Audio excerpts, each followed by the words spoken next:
Saudara, Kejaksaan Agung menetapkan 16 orang sebagai tersangka dalam kasus korupsi di perusahaan plat merah PT Timah. Tak butuh waktu lama, Kejagung langsung menyita sejumlah barang mewah dari kediaman Helena Lim dan Harvey Moise. Kejaksaan Agung menggeledah rumah milik tersangka Harvey Moise atas kasus dugaan korupsi Tata Niaga Timah PT Timah tahun 2015-2022. Selain sejumlah dokumen dan barang elektronik, dalam penggeledahan ini Kejagung menyita 2 mobil mewah milik Harvey Moise. Kedua mobil mewah yang disita ini yaitu Rolls Royce dan Mini Cooper, di mana masing-masing ditaksir memiliki harga 25 miliar rupiah dan 1,5 miliar rupiah. Salah satu mobil mewah yang disita diduga merupakan kado Harvey kepada sang istri Sandra Dewi. Dari kediaman Harvey, Kejagung menyita 2 mobil mewah yaitu Mini Cooper seri Countryman seharga 1,5 miliar dan Rolls Royce seri Ghost Extended seharga 25 miliar serta sejumlah dokumen. Kebetulan tadi malam setelah sehari sebelumnya kita tetapkan sebagai tersangka, tim penyidik ini mendatangi rumah Pak Kubono milik HM. Di sana kita melakukan penyitaan, ada 2 jenis mobil yaitu Rolls Royce dan Mini Cooper. Ya. Kemudian sejumlah dokumen, surat-surat sudah kita lakukan satu penyitaan, dokumen elektronik juga kita lakukan penelitian, dan beberapa barang-barang harga yang masih dilakukan suatu verifikasi oleh tim penyidik seperti itu. Sebelumnya, Kejaksaan Agung lebih dulu menggeledah kediaman tersangka lain, Helena Lim, di kawasan PIK, Jakarta Utara. Dari hasil penggeledahan di kediaman Helena, Kejagung menyita sejumlah dokumen dan uang tunai, masing-masing 10 miliar rupiah dan 2 juta dolar Singapura. Bahkan dari kediaman mereka berdua, Kejagung juga menyita 65 keping emas logam mulia hingga uang tunai, pecahan rupiah, dolar Amerika Serikat, dan dolar Singapura. Selain penggeledahan dan menyita barang bukti dari kediaman Helena Lim dan Harvey Moise, Kejagung juga memeriksa saksi lain, yaitu pengusaha Robert Bonu Susatya. Pemeriksaan dilakukan guna memastikan ada tidaknya keterkaitan Robert dengan PT Refinet Bangkatin, salah satu perusahaan milik Harvey Moise. Memeriksa, memanggil dan memeriksa saudara RPS sebagai saksi. Nah, kita harapkan keterangan-keterangan itu akan membuat terang peristiwa pidana yang sedang terjadi dalam tindak pidana tata kelola timah di wilayah PT Timah.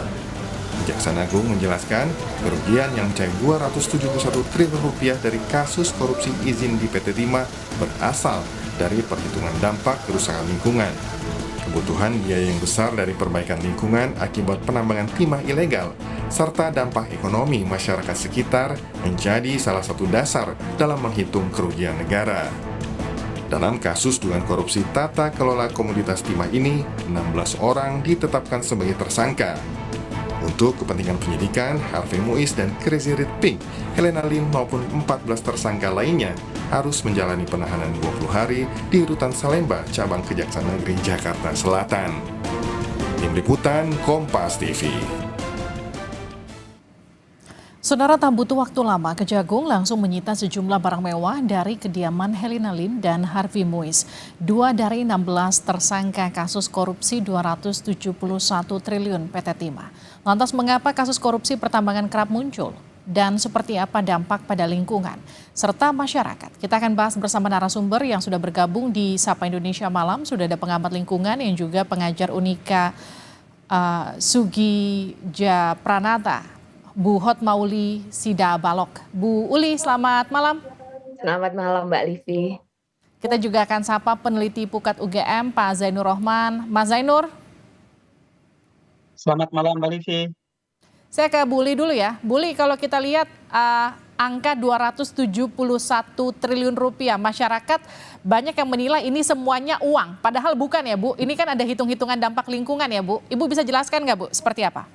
Ya, memang benar. Yang pertama itu kan kalau izin tambang itu kan tentu ada biaya yang diberikan pada negara. Selanjutnya juga ada retribusi. Lalu kalau dia sudah beroperasi, pasti izin tambang, sedangkan yang resmi saja meninggalkan jejak gitu ya. Kalau tambang timah itu biasanya ada lubang-lubang besar dari tambang yang apa namanya eksploitasi.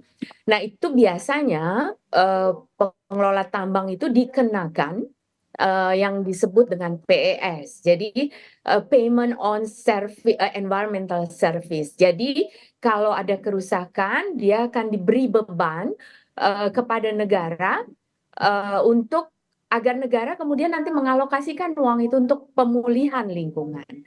Yang berikutnya adalah soal bagaimana kalau kita lihat ya, banyak tambang itu yang menyisakan persoalan. Misalnya timah itu dikelola di apa namanya dibersihkan dengan atau pengambilannya dulu deh, pengambilannya dengan pompa pasir, kemudian pemilahan timah-timah itu kemudian di apa terambil begitu, lalu ada cairan yang digunakan untuk membersihkan, dan itu kemudian akan mempengaruhi, jadi air yang digunakan itu akan tercemar dari bahan-bahan kimia yang digunakan untuk membersihkan, mengambil, mengolah gitu ya. Dan untuk wilayah-wilayah yang berbatasan dengan laut, pesisir, itu akan terbuang ke laut lewat saluran. Itu juga bisa diperhitungkan. Biasanya itu diperhitungkan pada beban yang pengelola penambang lakukan gitu ya. Itu bisa dihitung. Kemudian apa dampaknya secara sosial? Misalnya pada masyarakat itu contoh Bangka Belitung, tambang itu tidak lagi ada di daratan, tetapi sudah meluas di lautan. Maka kemudian contoh sederhana saja ya. Jadi kalau ada smelter gitu ya, ada perusahaan tambang di pesisir, di lepas pantai, katakan di pesisir, maka dia akan merusak ekosistem pesisir. Dan berikutnya apa namanya jarak tempuh melaut si pelaut itu akan terdampak Oke. karena mungkin ada apa namanya penguasaan atas wilayah pesisir.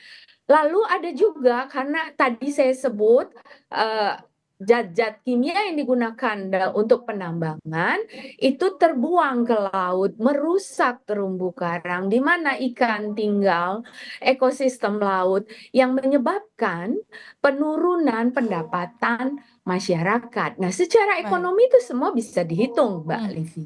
Gitu ya. Dan itu kemudian yang memunculkan angka 271 triliun begitu ya Bu Li ya? Salah satunya itu, tapi bisa juga dari hitung-hitungan begitu banyak tambang ilegal yang tidak terdata di pemerintah daerah maupun di pemerintah pusat, ini kan nggak masuk ininya ya, nggak masuk pajaknya, retribusinya pada negara gitu Baik. ya. Jadi biasanya kalau yang tambang timah seperti itu lebih murah juga smelter itu untuk apa? Nah, penghancuran smelter itu belinya dari penambang-penambang ilegal gitu. Hmm. Seperti itu dia. Baik, saya ke Mas Zainur. Mas Zainur, ini kan juga kemarin ketika kita nonton debat sempat rame juga soal mafia pertambangan yang sempat disinggung ya oleh sejumlah pasangan calon ketika debat presiden kemarin. Dan sekarang kasusnya menyeruak begitu. Ini bukti bahwa mafia pertambangan masih begitu merajalela di Indonesia. Kasusnya seperti apa saja yang juga bisa di-highlight? Iya Mbak Livi, semua jenis tambangan itu tidak lepas dari praktik korupsi. KPK pernah membuat GNPSDA, itu adalah satu gerakan nasional untuk penyelamatan sumber daya alam, dikaji bagaimana cara untuk melakukan pencegahan agar tidak terjadi kebocoran. Kebocoran itu maknanya termasuk adalah potensi royalti dan pajak yang seharusnya diberikan kepada negara, tetapi karena pertambangannya dilakukan secara ilegal, kemudian itu hilang. Atau yang kedua adalah yang sekarang juga terjadi kasus yang sedang disidik oleh Kejaksaan Agung, yaitu adanya pertambangan ilegal di dalam dan di luar izin usaha pertambangan PT Timah. Nah, kalau yang di dalam IUP PT Timah ini kan kemudian ditambang secara ilegal, hasilnya kemudian dijual. Dijual itu ada yang dijual kepada smelter swasta dan ada yang dijual kepada PT Timah. Artinya PT Timah itu membeli ya yang seharusnya menjadi milik dia sendiri. Itu juga dihitung sebagai korupsi gitu ya. Nah, memang kalau yang dimaksud dengan 270 triliun itu memang adalah akumulasi gitu ya dari bentuk-bentuk kerugian lingkungan, termasuk di dalamnya ada kerugian ekonomi, ada biaya pemulihan, dan juga ada kerugian di luar kawasan hutan. Memang ini secara yuridis ada dasar hukumnya di Permen HUT 2014, 7 2014, tetapi memang secara hukum ini memang masih menjadi perdebatan para ahli. Kenapa? Karena ini kan kerugian perekonomian di dalam Undang-Undang 3199 tentang tindak pidana korupsi, pasal 2 dan pasal 3 itu memang dikenal. Selain kerugian keuangan negara, ada yang disebut sebagai kerugian perekonomian negara. Tetapi sampai sekarang, bagaimana menentukan kerugian perekonomian negara, itu belum ada juknis jukleknya secara jelas. Kalau kerugian keuangan ada, yaitu dengan prinsip nyata dan pasti, actual loss, dilakukan penghitungan oleh BPK, sehingga untuk menentukan kerugian keuangan negara itu sudah pakem. Sedangkan untuk kerugian perekonomian, ini masih menjadi ruang besar untuk adanya perbaikan di sektor peraturan, agar kerugian perekonomian yang dikenal di dalam UU Tipikor ini bisa dilaksanakan penuntutannya oleh jaksa. Juga harus diingat bahwa kerugian yang fantastis 270 triliun ini nanti akan mengalami kendala. Dalam hal apa? Pemulihan kerugiannya. Kenapa? Karena kalau didekati dengan pendekatan undang-undang tidak pidana korupsi, ada batasan di dalam pasal 18, yaitu sebesar hasil kejahatan yang diperoleh oleh para pelaku. Nah, sedangkan kan tidak imbang. Kerugiannya 270 triliun, mungkin keuntungan para pelaku tidak sebesar itu. Nah, ini juga ada gap. Sehingga memang sektor peraturan masih sangat ada ketimpangan yang lebar dan ini perlu untuk diselesaikan ke depan oleh para pembentuk peraturan. Tapi saya ingin kembali ke depan, Mbak Livi, diskusinya. Pertanyaannya kan, kenapa sih dari 2015 sampai sekarang baru diungkap? Nah, itu kan pertanyaan pentingnya, Mbak Livi. Kalau menurut saya memang ini ada pembiaran oleh negara. Negara itu kan punya aparat pengawas ya, juga ada aparat penegak hukum, ada aparat pengawas di pemerintah, ada aparat penindak di penegak hukum. Kita tidak tahu Mbak Livi, di depan mata Bangka Belitung itu luar biasa, semua orang Ataukah tahu. memang, maaf saya potong, modus lewat CSR-nya yang memang tidak terdeteksi oleh aparat, ataukah memang betul ada pembiaran yang Anda katakan? CSR memang menjadi salah satu modus, tetapi itu kan untuk mengalirkan keuntungan. Nah, sedangkan yang kita maksud adalah adanya tambang timah ilegal yang luasnya bahkan 2 kali lipat izin usaha pertambangannya PT Timah, itu tidak dilakukan penindakan, dibiarkan begitu saja dan ada dugaan kuat juga ada pelindung-pelindung terhadap para penambang ilegal ini. Nah, inilah yang menurut saya juga harus dikejar oleh pihak kejaksaan. Tidak boleh berhenti hanya di 16 orang yang sudah ditetapkan sebagai tersangka, tetapi juga harus ditelisik dengan pendekatan tidak pidana pencucian uang, follow the money, siapa saja yang menikmati uang kejahatan ini, termasuk kita harus tahu juga apakah ada kemungkinan aparat-aparat pengawas, juga penegak hukum, pemerintah, juga ingat, pernah ada laporan dari PPATK bahwa ada dana kejahatan lingkungan yang masuk ke politik, baik itu politik lokal maupun politik nasional. Jadi ini harus diungkap, Mbak Livi. Saya ke Bu Eli. Bu Eli, memang tata niaga pertambangan kita saat ini implementasinya seperti apa, Bu? Ya, memang yang namanya apa namanya ya, itu tadi persis Pak Zainur sebut. Jadi mengapa begitu lama? Kita tahu ya, ini kita beri contoh Bangka Belitung ya. Ini case-nya kan di Bangka Belitung. Bangka Belitung itu sejak zaman penjajahan Belanda sudah punya 3 perusahaan timah. Dan setelah Indonesia merdeka dinasionalisasi menjadi PT ya, dan salah satunya adalah PT Timah. Nah, kalau kita kembali ke konstitusi kita pasal 33 ayat 3 Undang-Undang Dasar 45, di situ disebut bahwa kekayaan alam itu harus dikelola sebesar-besarnya untuk kemakmuran rakyat.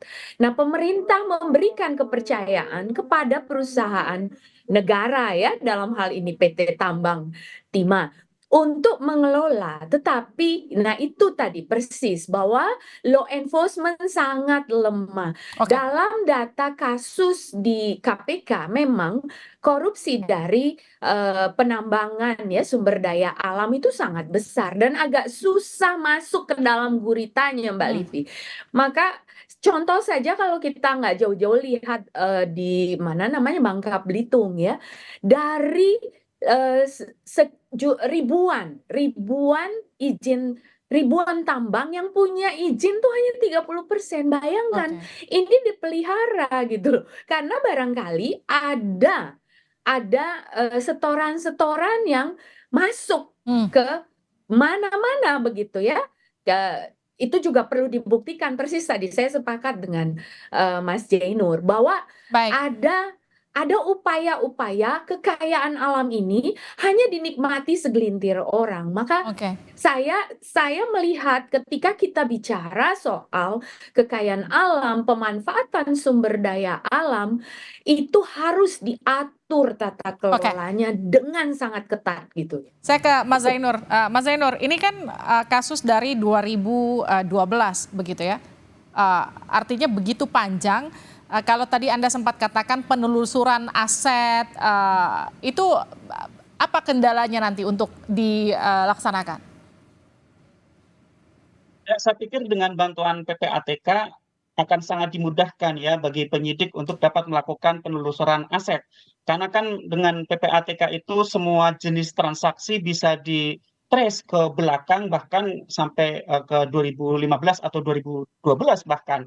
Nah, memang mungkin nanti akan menjadi pemilahan yang cukup harus bijaksana adalah mana yang memang merupakan bisnis to bisnis yang itu adalah sah dan mana yang merupakan kejahatan termasuk dalam tindak pidana pencucian uang. Misalnya bagi para penerima hasil kejahatan ya di dalam pasal 5 Undang-Undang Tindak Pidana Pencucian itu kan pencucian uang secara pasif menerima hasil yang diduga atau patut diduga merupakan hasil kejahatan itu kan juga dapat dijerat dengan tindak pidana pencucian uang. Nah, tentu nanti di situ juga harus ada kehati-hatian. Kenapa? Karena ini kan bisnis gelap ini sudah berlangsung lama sekali. Orang harus dipastikan bahwa bisa mengetahui bisnis itu gelap atau bisnis itu adalah bisnis yang sah.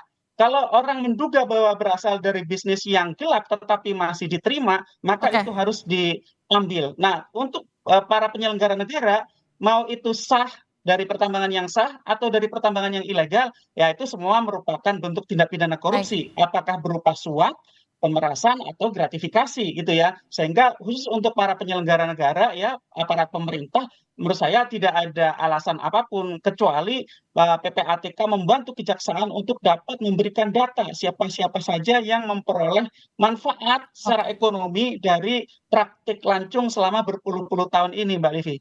Terima kasih Mas Zainur, terima kasih Bu Uli sudah bergabung di Sapa Indonesia Malam. Sehat-sehat selalu.